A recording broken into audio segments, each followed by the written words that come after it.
kegiatan kita yang pertama yaitu kegiatan untuk mengenal huruf awal dari nama kalian. Namanya sampean dewe-dewe. Misalkan Tristan. Huruf awalnya apa? Huruf awalnya Tristan T. Nanti kita akan menuliskan huruf nama awalnya Tristan ini dengan menggunakan kertas yang sudah dipotong kecil-kecil. Ditemplate nih di kertas buram nanti sama Bu diparingi ya. Kemudian kalau Arsya itu huruf awalnya apa?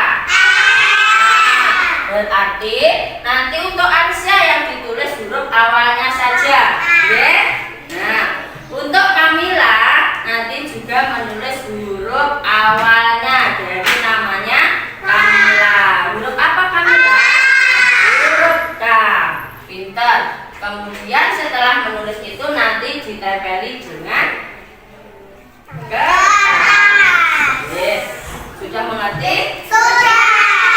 Kalau sudah mengerti, kita kerjakan sekarang juga.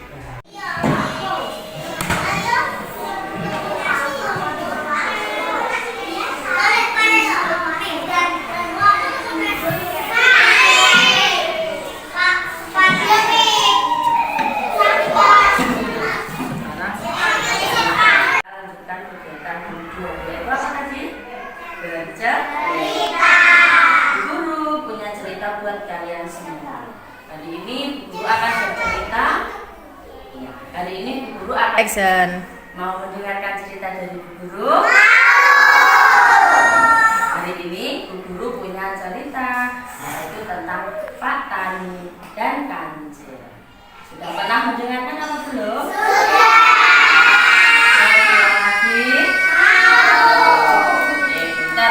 Siap? Siap. Pada zaman dahulu di sebuah pedesaan ada Pak Tani yang hidup sendirian.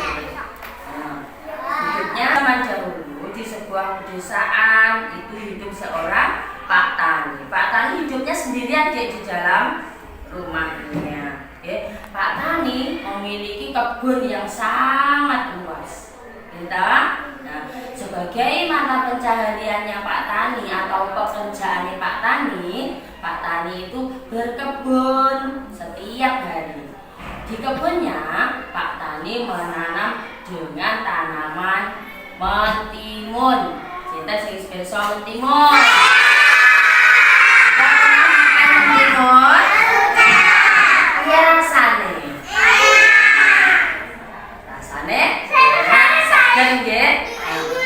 Pak Tani menanam buah mentimun banyak sekali nggih. Mulai dari memasukkan biji ke lubang sampai akhirnya Pak Tani merawatnya setiap hari dan saat tanaman mentimunnya berbuah yang sangat lebat.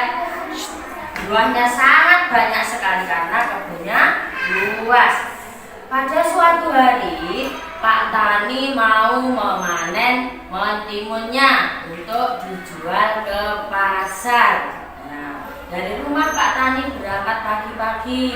Dengan semangatnya Pak Tani pergi ke kebun mau memanen mentimun.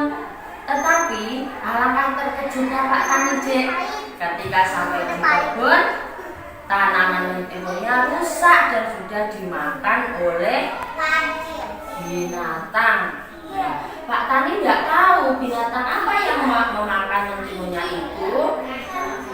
Jadi ketika Pak Tani akan memanen mentimun, akhirnya tanamannya rusak. Pak Tani ora sido panen, gitu. Akhirnya Pak Tani pulang ke rumah dengan kecewa sambil memikirkan, sapa yo sing tak mentimunku? Sapa yo sing merusak tanamanku?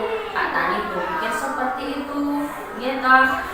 Dalam satu hari itu, Pak Tani tidak bekerja, karena Pak Tani bingung memikirkan kebunnya yang rusak, gitu. Nah, Setelah sore, Pak Tani akhirnya menemukan akal. Pak Tani menemukan akalnya untuk menjebak siapa yang telah merusak kebunnya dan memakan seluruh mentimunnya. Nah, pada malam hari, Pak Tani pergi lagi ke kebun.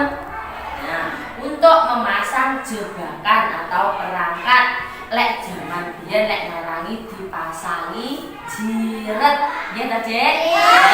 Dipasangi jiret utawa jebakan untuk menjebak siapa yang telah memakan dari mentimunnya Pak Tani. Akhirnya malam itu Pak Tani pergi ke kebun untuk memasang perangkap. Setelah memasang perangkap, Pak Tani pulang ke rumah untuk tidur dan beristirahat. Pak Tani tidur, kemudian di pagi hari Pak Tani dengan penasarannya pergi lagi ke kebun untuk melihat siapa yang telah merusak kebunnya. Dan akhirnya pada pagi hari itu juga Pak Tani menemukan seekor kancil. Nah, yang terkena perangkap pada kakinya, gitu. Nah, akhirnya kancil bisa berjalan apa tidak, Dek? Tidak, kancil tidak bisa berjalan sampai akhirnya kancil dibawa pulang sama Pak Tani. Nah, kancilnya dibawa pulang sama siapa, Dek? Sama Pak Tani dibawa pulang. Kenapa kok dibawa pulang? Pak Tani itu kan orang baik ya. Jadi ketika kancil dibawa pulang, kancil ketakutan, Dek. Ampun Pak Tani, ampun, jangan bunuh saya, jangan bunuh saya. Akhirnya kancil lewat di takut dibunuh sama Pak Tani. Ampuni saya tidak akan mencuri lagi.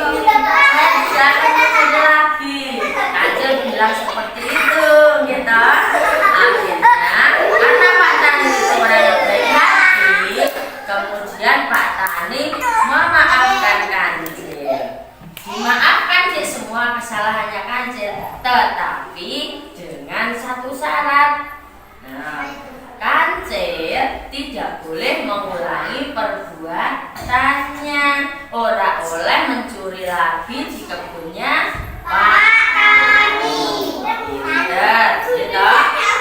Nah, akhirnya Pak Tani dan kancil membuat perjanjian bahwa kancil ora oleh nyolong neh ning gone Pak Tani. Dan Pak Tani akhirnya mengampuni kancil dan melepaskan kancil untuk kembali ke hutan atau ke tempat berdiamnya kancil atau ke tempat asalnya kancil.